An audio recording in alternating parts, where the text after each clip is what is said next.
La parole est à Madame Muriel Ressiguier pour la France insoumise.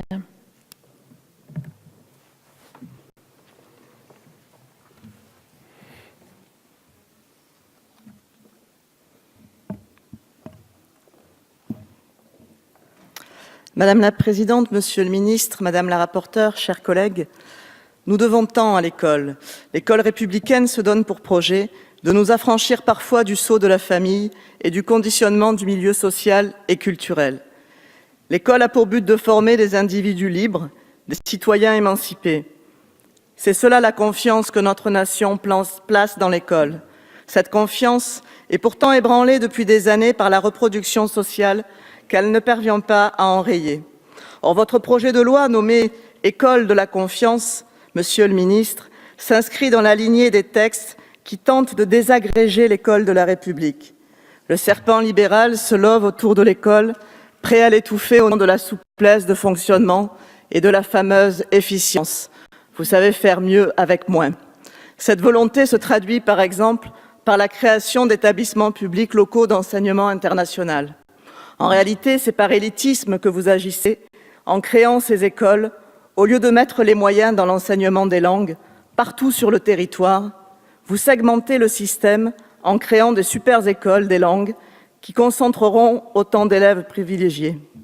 Votre logique libérale transparaît encore dans la possibilité offerte aux assistants d'éducation inscrits dans une formation préparant un concours d'accès à l'enseignement de se voir confier des fonctions pédagogiques. La logique du concours est ainsi battue en brèche.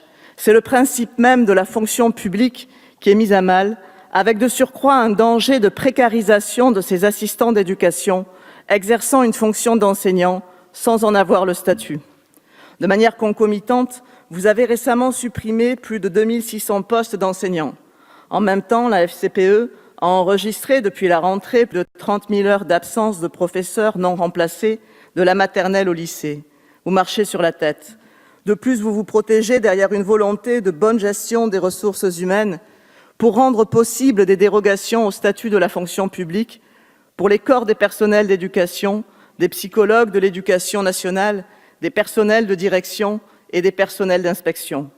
À nouveau le même objectif, assouplir le statut et casser les principes de la fonction publique. Par ailleurs, votre texte augure d'une prise en main du ministère sur la gouvernance du système éducatif au détriment de la liberté pédagogique des enseignants. Au sommet du système, vous instituez un conseil d'évaluation de l'école dont vous nommerez la plupart des membres, ce qui renforcera la mainmise du pouvoir politique sur un organe soi-disant indépendant. Et dans le domaine de la formation, le ministère contrôlera désormais le référentiel de formation des instituts nationaux supérieurs du professorat et de l'éducation.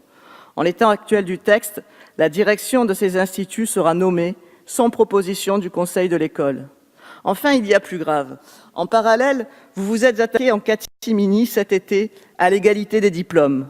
En marge de ce projet de loi, mais poursuivant la même logique, vous êtes ainsi passé le 19 juillet 2018 par la voie d'un décret et de plusieurs arrêtés pour introduire une part de contrôle continu dans les épreuves du bac à hauteur de 40%. Désormais, selon l'établissement dans lequel l'élève sera inscrit, le diplôme obtenu n'aura donc plus la même valeur. En définitive, vous ne faites rien de moins que porter atteinte à l'égalité des diplômes. Et là aussi, c'est donc bien la philosophie de l'école républicaine qui est visée. Pour nous, vous l'avez compris, ce projet de loi n'est pas à la hauteur de l'enjeu. Vous veillez l'école malade, l'accompagnant sur le chemin de la tombe, alors qu'il faudrait la soigner en lui donnant les moyens financiers et humains. Finalement, vos choix politiques sont cohérents et clairs. Le vocabulaire entrepreneurial de la performance et de l'efficience est omniprésent. C'est le signe d'un basculement de société vers l'individualisme et la marchandisation du savoir. Monsieur le ministre, nous n'avons pas la même définition de l'école, vous l'aurez compris. Vous vous trompez en portant au pinacle l'employabilité et l'assouplissement du système scolaire. Au lieu de tout sacrifier au nom de l'efficience et de l'argent roi, redonnez sa véritable fonction à l'école, remettez votre confiance dans le savoir émancipateur. Je vous remercie. Merci Madame la députée.